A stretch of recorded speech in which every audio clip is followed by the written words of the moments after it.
The road stretched on forever, cutting through a landscape of thick woods and rolling fog. It was one of those nights that felt unnaturally quiet, where the world seemed to hold its breath. I was driving back from a friend's cabin, the clock on the dashboard glowing 1:43 a.m. The night was cold, and even with the heater running, a chill lingered in the car. The highway had a reputation.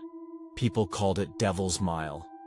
I'd heard the stories, accidents, disappearances, even a murder or two, but I told myself it was all exaggeration. Still, I couldn't shake the feeling that the darkness outside was heavier here, like it wanted to press against the car and swallow it whole. The first time I saw her, she was just a shadow on the shoulder of the road. I blinked, thinking my tired eyes were playing tricks on me, but as I drew closer, she came into view. A young woman, standing perfectly still, her head bowed and her hands hanging limply at her sides. Her long hair was tangled and damp, and she wore a simple dress that clung to her body, soaking wet.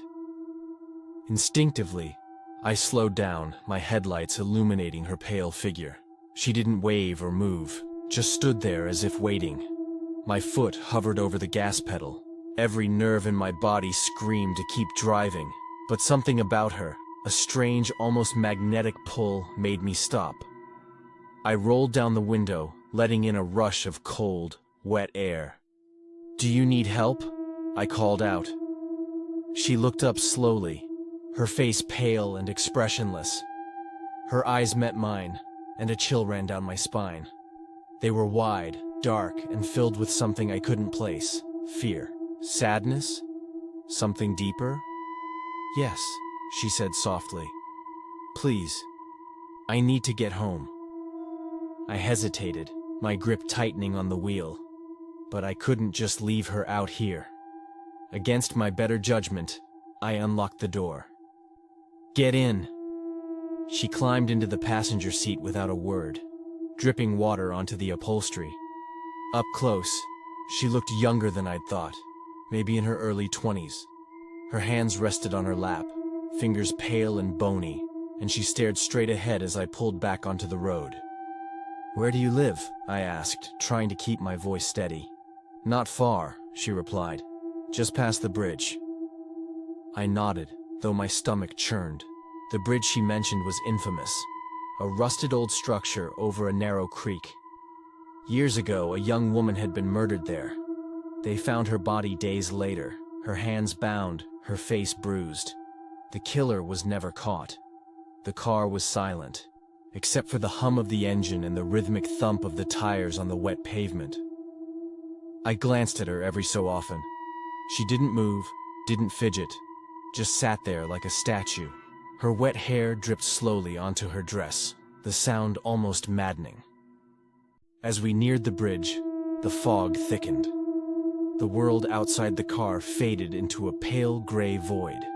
The headlights barely penetrated the mist, and the road seemed to narrow, the trees on either side pressing closer. "Slow down," she said suddenly, her voice sharp. I slammed on the brakes, the tires skidding slightly on the wet road. My heart pounded as the car came to a stop just before the bridge. I peered into the fog, but I couldn't see anything unusual. "What's wrong?" I asked, turning to her. But the passenger seat was empty. I stared, my mind struggling to process what I was seeing. She was gone. The door was still locked, the seatbelt dangling loosely where she had been sitting. My hands gripped the wheel so tightly my knuckles turned white. Then, through the windshield, I saw it. A faint, shadowy figure standing in the middle of the bridge. It was her.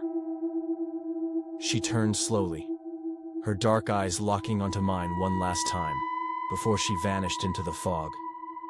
I sat there for a long moment, my breathing shallow, my thoughts racing. Finally, I forced myself to drive forward, crossing the bridge with my heart hammering in my chest.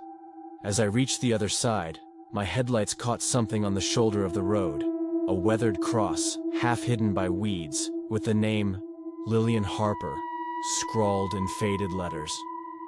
It was her name. The story I'd heard about the murder all those years ago suddenly felt far too real. And I couldn't help but wonder, had she been warning me about the bridge? Or was she still looking for the person who had left her there to die?